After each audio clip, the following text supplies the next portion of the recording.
persoalan politik itu masuk dalam wilayah domestik. Nah kemarin itu saya dengan istri itu beda pilihan. Jadi dia milih yang menang, yang dianggap menang oleh KPU saat ini. Nah gitu. Nah dan saya milih yang tidak itu. Nah kira-kira begitu.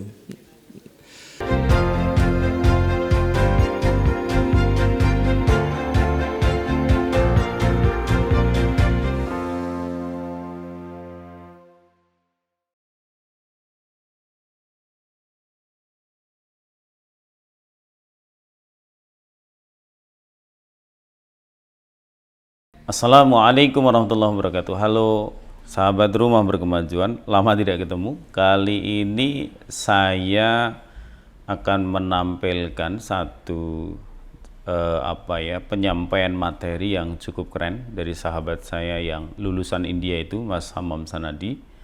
Dia bicara kali ini dalam konteks politik, hal-hal yang praktis, bagaimana sebenarnya dan seharusnya kader-kader Muhammadiyah itu berkiprah, berjuang, kemudian ya semacam menampilkan jati diri dalam medan perjuangan yang berbeda, tapi tentu saja ruh Muhammadiyah tidak boleh keluar dari itu semuanya.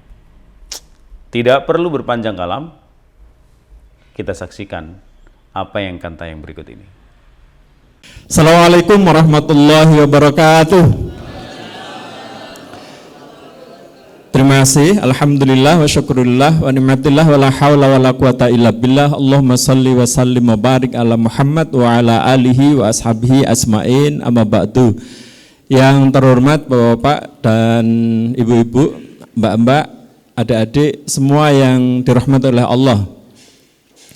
Jadi kenapa tadi saya pesan sama moderator supaya tidak live, karena ini saya akan berbicara terkait dengan strategi, karena nanti jenengan pulang itu kan mesti harus action seperti di mukadimah tadi. Jadi kenapa ketika Allah Subhanahu wa taala mewahyukan atau memberikan perintah salat, Rasulullah itu diundang oleh Allah Subhanahu wa taala. Karena memang salat adalah tiang agama. Artinya syariat-syariat yang lain itu bisa sempurna dilaksanakan ketika umat Islam itu melaksanakan sholat. Nah, kira-kira begitu.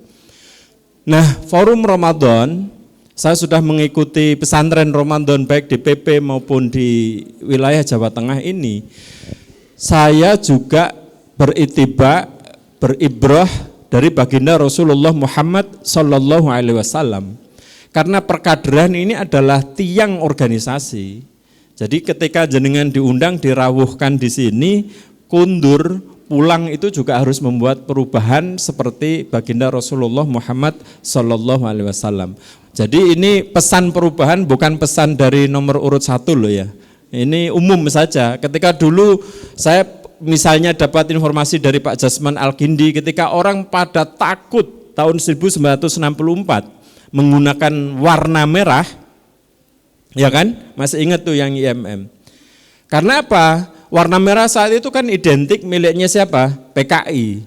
Maka Muhammadiyah sangat cerdas kembalikan bahwa warna merah ini adalah warna yang milik semua, tidak ada hubungannya dengan PKI. Jadi itulah yang kemudian saya terkagum-kagum dengan Muhammadiyah. Dari aspek purifikasi sangat clear, kemudian dalam gerakannya dia sangat fleksibel dan dinamis. Monggo Mas Ki, langsung. Saya mau ngasih teori, nanti praktek strategi perjuangannya di pemerintah kota. Nah, Mas Ki ini luar biasa, Ketua MPK periode sebelumnya dan sekaligus juga pejabat pemerintah yang sangat strategis. Nah, monggo Mas. Nah. Saya kasih pengantar dulu ya. Nanti jenengan yang itu. Nah itu pertama. Jadi kalau ada surat edaran apa itu anggap aja hal-hal yang biasa. Tapi begitu ada forum pengajian, ada Ramadan seperti ini, berarti ada yang sangat penting yang kemudian kita setelah itu pulang harus berubah. Siap melakukan perubahan Bapak Ibu? Bukan partai politik loh ya, sekali lagi loh ya, nggak ada hubungannya dengan nomor 1. Oke. Saya kasih satu pertanyaan yang domestik sifatnya. Siapa yang tadi berangkat ke sini berpelukan dengan suaminya sendiri atau istrinya sendiri? Nah, angkat tangan, ayo. Saya ulang, berpelukan dengan istrinya sendiri, bukan istrinya tetangga loh ya. Gak boleh, dosa, batalin puasa. Atau suaminya sendiri, angkat tangan. Oke. Nah, coba, ayo. Berdiri, biar kelihatan. Nah, sejak tadi kan duduk terus. Berdiri Pak, berdiri. Biar ini contoh yang baik. Nah, contoh. Nah, oke, baik. Terima kasih. Coba Mas Dian minta tolong dikasih mic. Karena sejak tadi kan nggak interaktif ya. Saya mau interaktif. Coba Bu, salah perwakilan Mas Dian, yang perempuan dari Ibu satu, Bapak satu, kenapa harus berpelukan gitu? Apa yang dirasakan ketika setelah berpelukan dan berangkat ini? Nah, kira-kira. Nah, ini penting ya. Penting ini. Terima kasih sekali. Itu memang suatu kebiasaan dari kami berdua, karena kebetulan juga maaf kami berdua itu kan sudah menikah 22 tahun tapi belum punya keturunan. Jadi itu salah satu cara dari kami untuk tambah mempererat rasa kasih sayang dari kami berdua. Setelah berpelukan perasaannya gimana? Ya, kalau mau pergi salaman, berpelukan, ciuman itu tenang itulah. Alhamdulillah, tepuk tangan. Nah, ini yang penting. Nah, sekarang yang sana Mas, yang sama-sama muda ya sana. Nah, mosok sejak tadi kok serius gitu kan? Nah, saya nggak nanya Mas Dirman nggak boleh.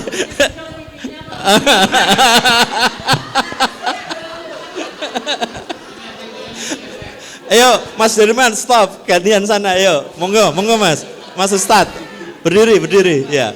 Pertanyaannya sama, mengapa harus berpelukan dan kemudian setelah berpelukan rasanya seperti apa? Gen mingin sing durung nikah Mas.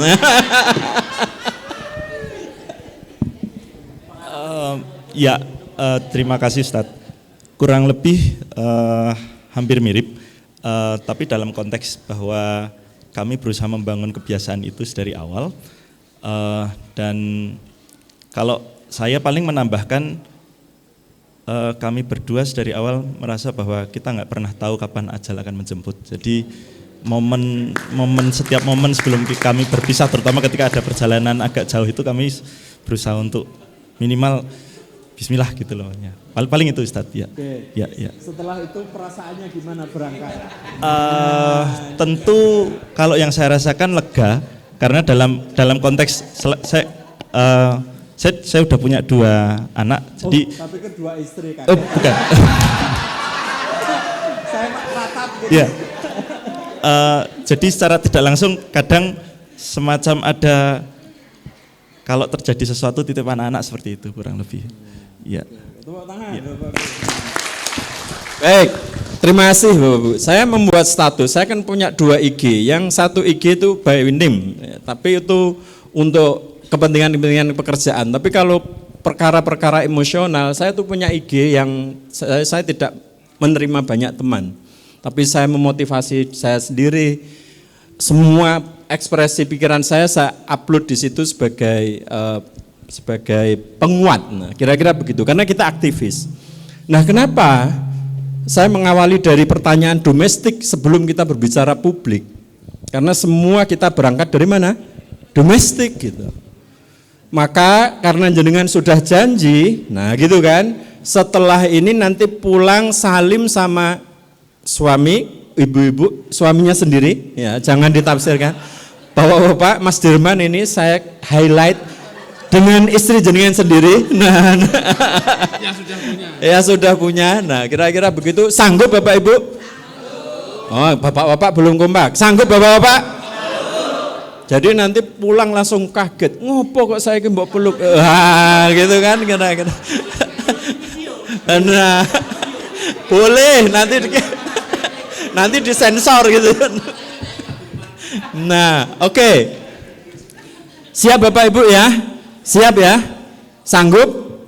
Sanggup. Jadi pulang itu. Nanti saya bicara teori di belakang. Kemudian yang kedua, jangan lupakan putra-putri yang sudah diberi amanah siapa? Putra-putrinya. Jadi di Salim. Pokoknya kalau mau berangkat kegiatan Muhammadiyah setelah mengikuti Ramadan ini, satu, peluk istri.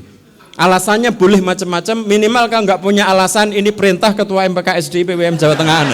Gitu kalau nggak punya alasan ya.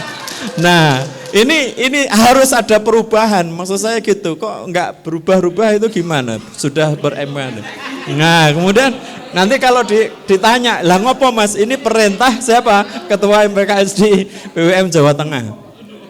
Yang kedua Bapak Ibu, nah ini khususnya sudah diberi momongan, anaknya kalau pas pergi panggil dulu. Panggil, minta tolong istri, anakmu di mana? Anak kita di mana? Kok anakmu? Sorry, keperucut Pak. Anak kita gitu.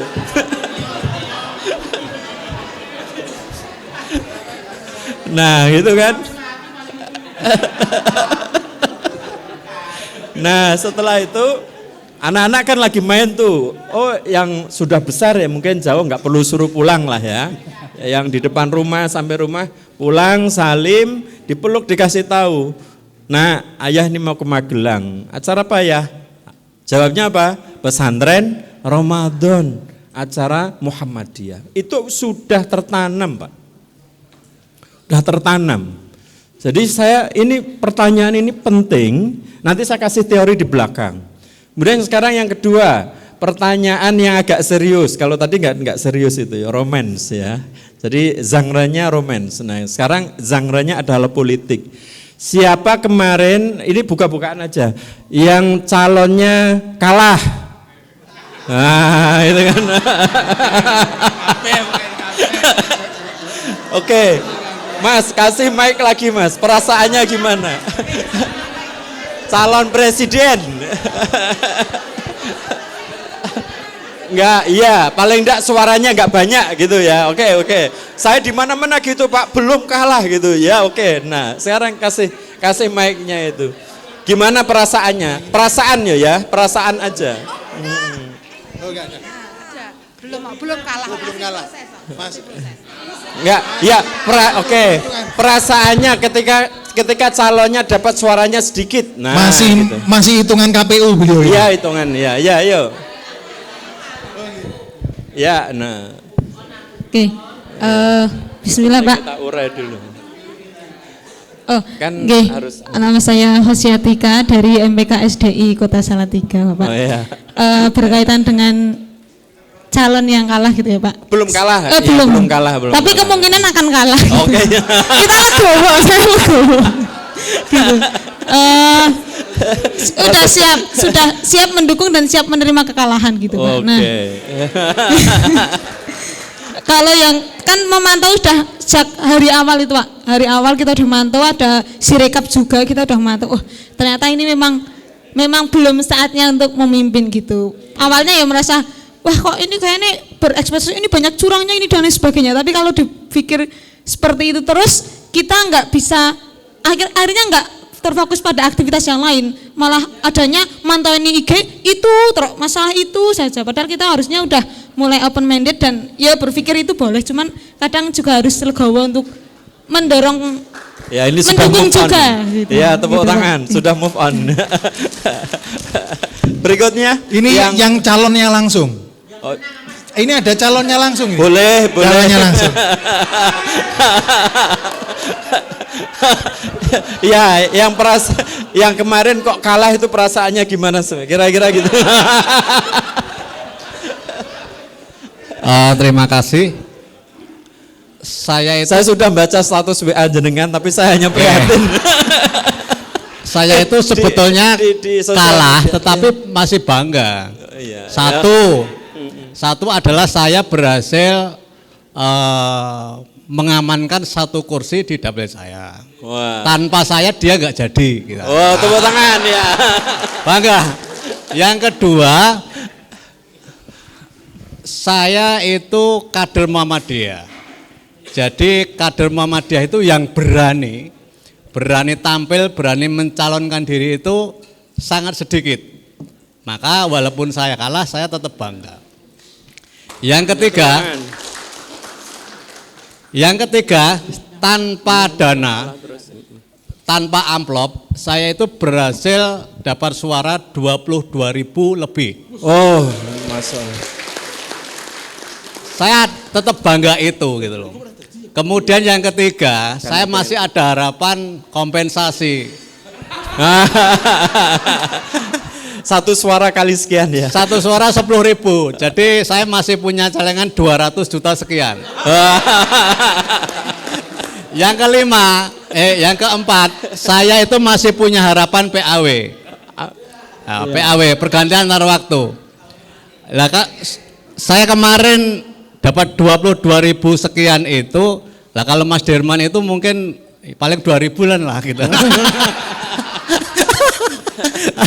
Jadi alhamdulillah saya masih tetap bangga, kemudian menganalisa diri, kemudian ya bersyukur aja kalau saya. Ya kalau buang-buang uang sedikit itu saya anggap sedekah.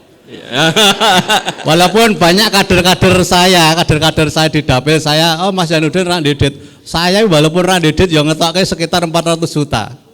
Masya Allah. Gitu, terima kasih. Baik, terima kasih. Kita berikan aplaus. Ya. Baik, matur nuwun. Ini hanya supaya beda saja antara forum sebelumnya dengan forum sekarang ya. Jadi untuk menjadi ice breaking. Terima kasih. Saya kasih mau masih lagi. Cukup Mas, soalnya sudah rawuh. Matur nuwun nggih. Nggih. Sampun, sudah 4:30. Sebentar lagi nanti saya 30, dia 30, jenengan malah nggak sempat bertanya. Maka saya 15 menit, beliau 15 menit, nanti 30 menit kita bisa sharing. Sudah membaca putusan hasil muktamar yang isu-isu strategis? Nah, belum kan? Nanti setelah ini perintah kedua dari Ketua MPK SDI PWM Jateng adalah membaca isu-isu strategis. Isu-isu strategis hasil putusan muktamar ke-48 di Solo. Baca itu. Nah, saya akan meng-highlight satu saja untuk bahan diskusi sore ini, yaitu tentang kebangsaan. Nah, ternyata di kebangsaan itu yang ditulis pertama kali, saya mikirkan kebangsaan itu seperti yang dibicarakan oleh Prof. Zaki sama Gus Bah tadi. Ternyata tidak Bapak Ibu. Nah, maka ketika tadi muluk-muluk di aras politik pusat, maka saya ingin politik domestik keluarga itu. Misalnya gini, saya dengan istri perubahan politik ketika saya dukung Pak Amin Rais dengan pasca Pak Amin Rais. Kalau Pak Amin Rais itu saya mewajibkan istri saya untuk apapun alasannya dia tidak boleh menolak. Saya otoriter saat itu. Karena memang Pak Amin Rais kan jelas-jelas ketua PP Muhammadiyah saat itu nyalon presiden. Nah, saat itu sangat ideologis dan kemudian saya pulang kampung ke Indonesia, pulang kampung ke Jawa Timur, yang satu kampung itu enggak ada satupun Muhammadiyah, tapi Pak Amin Rais di desa saya saat itu dapat 900 suara. Nah, tapi pasca itu, setelah itu saya sudah enggak ideologis, Pak. Nah, sudah tidak apa? Ideologis. Kalau dulu ketika milih Pak Amin itu ya levelnya itu sama dengan saya memilih Muhammadiyah itu, kira-kira begitu. Jadi susah membedakan. Tapi pasca itu saya sudah menjadi tidak. Artinya apa? Persoalan politik itu masuk dalam wilayah domestik. Nah, kemarin itu saya dengan istri itu beda pilihan. Jadi dia milih yang menang, yang dianggap menang oleh KPU saat ini. Nah, gitu. Nah, dan saya milih yang tidak itu. Nah, kira-kira begitu. Terus tak tanya, kenapa milih itu? Dia jawab, kasihan Mas, sejak dulu nyalon terus. Nah, gitu kan. Oh iya, loh itu ternyata enggak ilmiah loh. Istri saya itu kaget, tapi saya hargai. Oh enggak apa-apa gitu, enggak apa-apa gitu. Itu yang pertama.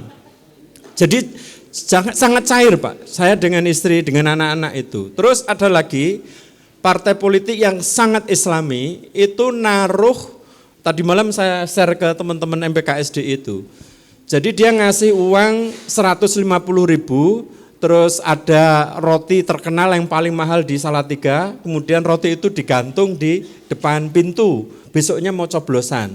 Nah, tiba-tiba anak saya dari main pulang gitu, ya ini ada roti, partainya ini ya, Tapi saya tahu ayah nggak nyoblos partai ini. Nah gitu. Apa yang mau saya sampaikan teman-teman, berbicara politik kita tidak bisa lepas dari persoalan-persoalan domestik itu. Maka kita harus selesai secara internal. Mas Zainuddin itu kalau istrinya tidak full support, 400 juta habis, tiada uang, abang ku tendang itu. Cerai betul itu. Dan kemudian berantakan. Nah, maka saya berangkat dari isu-isu strategis yang disampaikan oleh putusan Muktamar ke-48 itu, berangkat untuk berbicara politik adalah berangkat dari domestik. Maka pesan saya, kalau toh terjadi perbedaan, jangan sampai kemudian putusan itu cerai. Apalagi kader dan kemudian pernah ikut pesantren Ramadan, ngisin-ngisini. Nah ini catatan yang ketiga. Nah yang kedua, sekarang saya kasih basis teori, metateori dari Al-Quran. Saya harus nyontek. Jenengan tulis aja, saya tidak akan membaca. Surat As-Saff ayat 4, nanti dibaca di rumah. Ini basis metateori, saya mengutip Prof. Zaki. Jadi kalau Al-Quran kita jadikan argumen untuk sebuah diskusi, itu dalam kaidah ilmiah dia disebut sebagai metateori. Karena banyak orang yang tidak menerima Al-Quran sebagai kebenaran gitu, orang ateis terutama dan orang positifis. Berikutnya yang kedua adalah An-Nahl 68. Ya, jadi ini kalau mau bicara politik Muhammadiyah kita harus meranak itu. Terus yang berikutnya adalah Surat Al-Baqarah 249, ini kayaknya pernah saya sampaikan di PDM Karanganyar ya Mas ya? Iya toh? 249, MPKSD Karanganyar kemarin. Yang terakhir adalah surat ke-103, surat Al-Asr. Jadi sebelum tadi, nah yang pertama ini pesan-pesan moralnya, bahwa Bapak Ibu, pertama saya ulang adalah surat As-Saff ayat 4. Jadi Muhammadiyah, di dalam kepribadian Muhammadiyah, ketika kita berjuang kita harus rapi, harus baris. Ini dalam rangka teman-teman supaya kata Mas Jumari ketika pembukaan tadi, biar jenengan tetap confident bahwa kita berada dalam harokah yang sohih gitu. Nah kira-kira begitu. Dalam gerakan yang insya Allah tidak mengatakan 100% benar, tapi hasil ijtihadnya sangat kuat. Jadi berjuang itu harus dalam barisan. Nah sementara ada kelompok-kelompok pengajian yang viral, geng-geng yang viral, yang membawa isu-isu positif dan kemudian dia menjadi idola. Kata Mas Jumari tadi, kita jangan mengkhianati Muhammadiyah. Kalau kita sudah terkenal nanti membuat yayasan sendiri. Ini juga enggak boleh. Kalau kita mau wala tamutunna illa wa antum Muhammadiyun. Nah gitu kira-kira kan, dalilnya kan gitu. Jadi Al-Quran maksudnya Muhammadiyah dengan Islam itu sudah seperti dua sisi mata uang, tidak bisa dipisah-pisahkan karena hasil ijtihad para alim, para ulama di Muhammadiyah. Nah berikutnya yang kedua adalah cerita terkait itu Jalut dan Taulut ya, Al-Baqarah 249. Betul ya? Oh sorry, An-Nahl itu ratu lebah. Jadi An-Nahl itu cerita tentang ratu lebah. Nah cerita ratu lebah itu secara highlight bahwa bekerja itu ada tusi ya, tugas pokok dan fungsi. Dan karakter lebah itu adalah bekerja, semuanya harus bekerja di semua lini. Jadi nanti kami di level wilayah juga bekerja, di jenengan di wilayah, di daerah juga bekerja, di cabang juga bekerja, di ranting juga bekerja. Ini basis-basis pesan moralnya. Berikutnya adalah Al-Baqarah 249, ini memberi motivasi, menurut survei Muhammadiyah selalu kecil. Ya Mas? Hanya 25 juta gitu kan. Saya enggak percaya itu, karena survei itu selalu punya subjektivitas, meskipun dia melakukan itu klaimnya adalah objektivitas. Survei kadang juga menggunakan framing teori. Jadi dia mengambil angle, dan angle inilah yang kemudian untuk melemahkan Dia objektif, tapi bahwa motivasi untuk survei saja dia sudah tidak netral. Nah, itu juga bisa. Nah, maka ada fakta sejarah bahwa kelompok kecil bisa mengalahkan kelompok yang besar. Kalau tadi selalu publik tidak kritis, integritas penting, kualitas penting, moralitas penting. Yang enggak kalah penting apa? Isi tas. Enggak juga. Allah Maha Adil. Komeng pakai modal berapa? Oh, the power of huhui. Nah itu kan? Iya enggak? Halo Bapak Ibu. Sebagai orang beriman harus berpikir dong. Jangan-jangan kita enggak sungguh-sungguh. Jangan-jangan memang kita enggak bekerja. Jangan-jangan kita enggak berbaris. Jangan-jangan apa lagi? Nah inilah yang kemudian forum-forum ini menjadi penting untuk seperti baris di dalam tol itu loh, yang jenengan tadi sudah berada pada sisi zona nyaman, kumpulkan di sini ini, jenengan kemudian pulang itu menjadi resah. Oh ternyata saya banyak jangan-jangan gitu. Jangan-jangan tadi nggak mau berbaris, jangan-jangan apa tadi tidak mau bergerak, bergeraknya sudah tinggal 3 bulan. Nah inilah yang kemudian saya ingin memberikan highlight. Nah yang terakhir, kurang 5 menit ternyata. Terakhir surat Al-Ashr. Ya kan Bapak Ibu, ini yang mau saya elaborasi tentang waktu. Kalau jenengan ingat waktu, ingat apa kira-kira? Apa? Buka, pinter ini. Terus apalagi? Saya tarik. Yo. Uang itu etika Protestan. Terus apalagi? Iya, time is money itu saya ngajar etika Protestan di sisi itu, cross cultural understanding itu. Itu apalagi? Apa? Emas. Oke, apalagi? Enggak ada yang ingat jam gitu. Ingat ya? Oke. Bapak Ibu, saya akan elaborasi dan nanti Mas Gi akan cerita bagaimana kontestasi kekuasaan. Jadi rumus mayornya itu gini, dalam berpolitik itu. Kenapa politik itu banyak diminati selain isu-isu duniawiyah yang sangat menggoda, tapi ada tujuan-tujuan mulia gitu loh. Nah, saya menulis buku itu, saya kasih basis teorinya.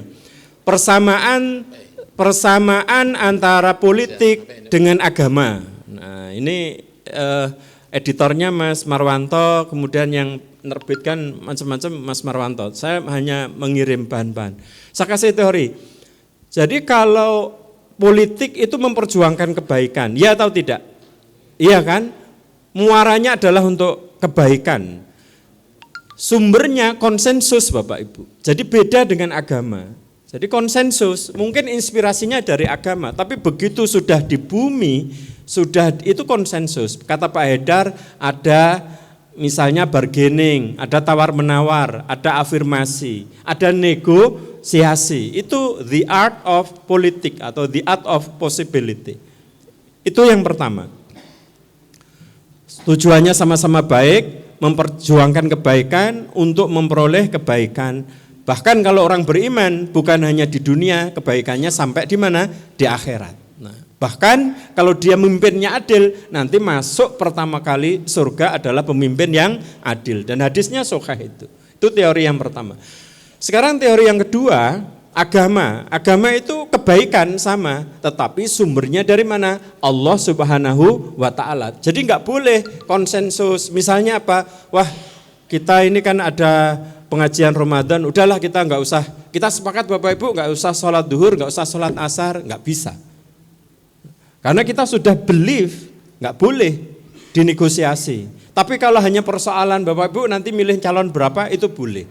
Itu wilayah konsensus. Maka ada cerita Gus Zuron, pimpinan daerah Aisyah yang saking semangatnya menyamakan politik dengan perintah sholat, itu sampai kemudian jamaah pengajian PD Aisyah disuruh nyoblos calon tertentu dan secara terbuka. Ini menurut saya ya offset, tapi karena faktor tidak tahu saja, nggak apa-apa. Nah itu basis teori ini. Kemudian teori yang kedua Bapak Ibu, ilmu pengetahuan yang satu aula ini, kalau jenengan punya ilmu kok satu aula ini, ilmu, kemudian dengan segenggam kekuasaan untuk mengimplementasi kebaikan lebih efektif mana? Saya ulang, jenengan punya ilmu satu gudang ini, satu apa ini namanya? Aula. Nah, sementara kekuasaan itu besarnya hanya segenggam. Nah, untuk mengimplementasikan kebaikan, kira-kira efektif yang mana? Kekuasaan. Kalau jenengan meyakini itu, berarti merebut kekuasaan itu seperti mencari ghanimah. Paham? Halalan toyiban. Yang diceritakan yang indah-indah oleh Gus Bah, yang itu semua tadi Prof. Zaki sama Gus Bah itu adalah menghibur diri, dunia fantasi, mumpung nggak ada orangnya. Jadi menghibur itu kan mimpi-mimpi supaya kita optimis kalau kita punya jenderal, kalau kita punya, maka itu tidak akan pernah terwujud kalau kita nggak berjuang. Nah sekarang bagaimana perjuangannya?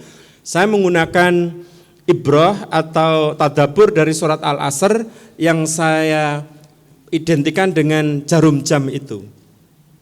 Pertama pandom yang jarum jam yang paling pendek, kedua yaitu jarum jam yang merubah sekali gerak, maka dia berubah menjadi apa? Perubahan jam.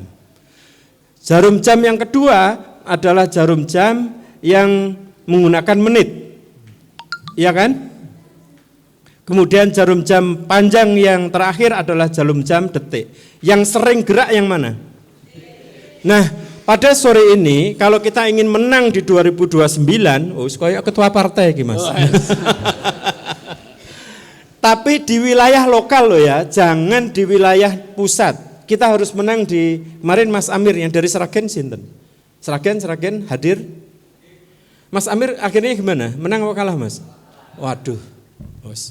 Tapi 2029 nggak boleh kalah ya. Nah, Mas Zainuddin bismillah yang 200 juta disimpan untuk modal 2029. Iya, saya disambati omong isone bantu doa. Ini Bapak Ibu, 3 ini penting. Mari kita gerak bagi-bagi tugas. Saya mengilustrasikan yang detik, buatlah program-program di akar rumput. Ini kemarin juga saya sampaikan ke PWNA ya. Jadi buatlah program itu yang rutin istiqomah, yang betul-betul dirasakan manfaatnya, dan ketika orang itu kita bantu dia langsung sungkan. Orang Jawa itu teorinya kalau dipangku itu apa? Klepek-klepek. Itu. Maka ini Wonogiri yang hadir mana? Wonogiri. Nah periodenya Mas Gi, MPKSDI Wonogiri itu paling tidak aktif. Nah Parani barang nggak aktif. Nah begitu periode ini didatangi Gus Zuhron, terus saya datangi, saya inepi, alhamdulillah sekarang datang. Tepuk tangan untuk Wonogiri. Nah itu sungkan kalau didatangi, ditongkrongi gitu, terus ditanya besok yang datang. Nah orang Jawa itu gitu, gampang ternyata dan aktif. Apa yang saya maksudkan? Sekarang saya tanya, kebutuhan yang paling diperlukan di akar rumput apa? Sembako. Maka program 02 dia mainkan apa? Sembako. Maka lazismu daripada dikirim ke sana, mbok dikirim ke tetangga depan rumah, belakang rumah, kanan rumah. Kanan itu mana? Kanan rumah. Nah, kiri rumah. Mulai jenengan pulang ini nanti langsung action. Terus Pak, 5 tahun luluh ndak hatinya? Ayo, luluh ndak kira-kira hatinya? Enggak, luluh itu apa tuh bahasa Indonesianya? Luluh. Cair. Apa Mas? Coba, kita enggak paham itu luluh itu.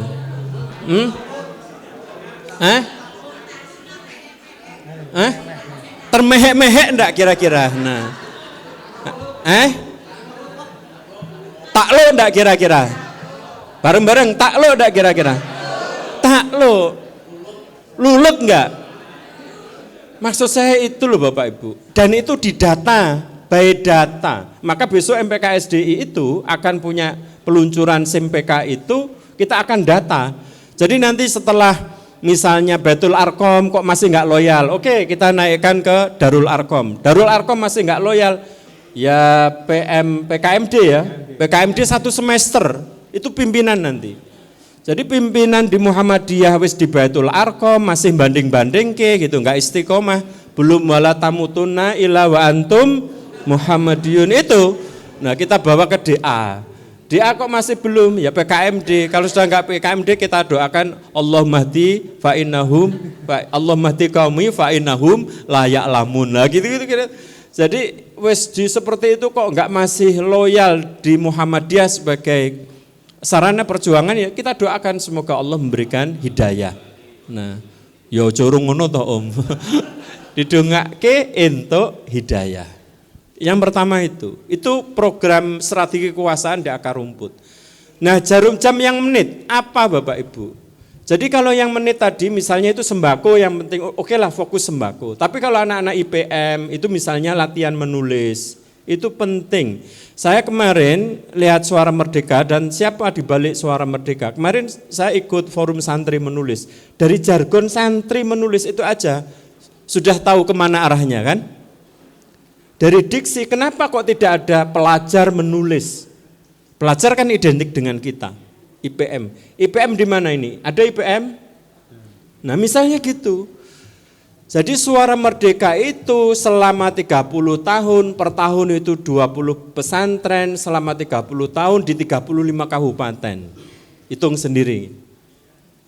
Dampaknya luas Pak itu. Jadi kalau IPM apa yang paling diperlukan? NA apa yang paling diperlukan? Yang betul-betul jenengan orang tulung itu dia nggak akan pindah ke lain hati. Nah kira-kira gitu. 5 tahun, ya, perjuangannya 5 tahun. Nah yang kedua, yang menit itu ideopolitor Bapak Ibu. Ideopolitor dia seperti ini. Ada ideologi, politik dan organisasi. Karena apa? Kalau Mas Zainuddin tadi itu menang, dan dulu saya misalnya punya uang 400 ya, rakyat yang 100 juta tak pinjemi lah Mas. Saya itu kan banyak Pak yang WA itu minta, ini Mas saya kader nyalon kurang sekian. Dulu itu ya nyumbangnya enggak banyak saya itu. Nah Mas Zainuddin tak sumbang doa Mas, kentean peluru saya gitu. Jadi sumbang doa itu terakhir, karena WA dia terakhir Pak, tidak di depan-depan itu. Jadi apa yang mau saya ceritakan, ini refleksi kekalahan kita dan kita tidak boleh jatuh di lubang yang sama, kita malu sama Bang Haji Roma Irama. Nah itu kan, iya kan? Yang menit apa sekarang? Yang menit ideopolitor di SD, di SMP, di SMA, di rumah sakit terus aja setiap tahun. Kemarin sudah lagi, kita kayak sholat, ritual organisasi. Terus aja diulang-ulang. Nah baru nanti pas di 2029 kita tinggal ngomando nomor ini. Tolong dipilih, nomor ini, tolong sedekah suara. Itu nanti insya Allah sami'na wa ata'na. Lah kita itu kan nggak pernah menyentuh, mengaruh-aruhkan. Mengaruh-aruhkan itu apa?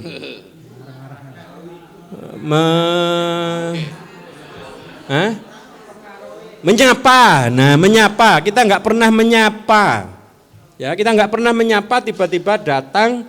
Kalau bawa uang saya alhamdulillah. Nah ditanya ini Mas mau prabayar apa pasca bayar? Nah gitu kan repot kan. Wes modal bismillah tenanan itu kan. Nah sementara kan tadi kata Gus Bah. Nah yang jadi Bapak Ibu kalau sudah akar rumput jenengan bina terus dengan modal, nanti filantropinya dari mana? Lazismu ngeyel rapor ke Pak Ki nanti. Nah itu kita persuasi Pak, lazismu ini harus kita menjadi watchdog lazismu. Ini pemanfaatannya kemana ini? Uang miliaran kok belas gak ngefek, tadi jumlah anggota juga gak naik. Nah yang terakhir, itu yang jam pendek itu 5 tahunan itu Bapak Ibu. Jadi ini strategi merebut kekuasaan supaya jenengan nanti dapat ghanimah tadi itu. Dan kemanfaatan sebesar-besarnya untuk kesejahteraan rakyat. 5 tahunan kita harus siap.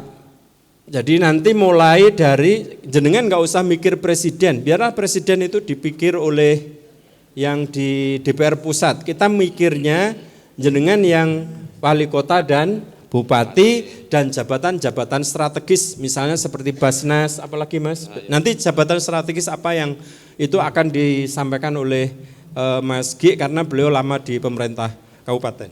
Nah, saya pikir itu ternyata lebih 5 menit Mas. Nah, nanti jenengan sharing, jadi kata kuncinya untuk perkaderan pasca ini, jenengan harus melakukan gerakan yang setiap minggu atau setiap hari atau setiap bulan, itu rutin. Misalnya yang contoh konkret, saya setiap bulan mengirim minimal 4 dari Lazismu. Saya ketemu dengan tetangga saya, depan rumah saya, belakang rumah saya, samping kanan kiri saya. Tapi tak puter terus Pak, di orang yang beda-beda. Nanti balik lagi ke situ.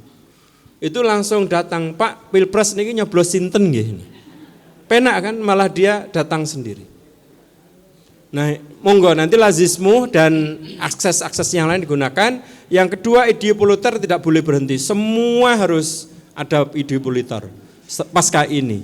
Ya alhamdulillah kemarin gerobokan semua udah bagus. Nah, yang terakhir kemudian disiapkan setiap event 5 tahunan kita nggak boleh zong. Apakah itu DPRD, apakah itu wali kota, apakah itu bupati, mulai disiapkan dan PP Muhammadiyah sudah memberi contoh besok pilkada ini MPKSDI dengan LHKP harus ada uji publik di masing-masing kabupaten. Siap?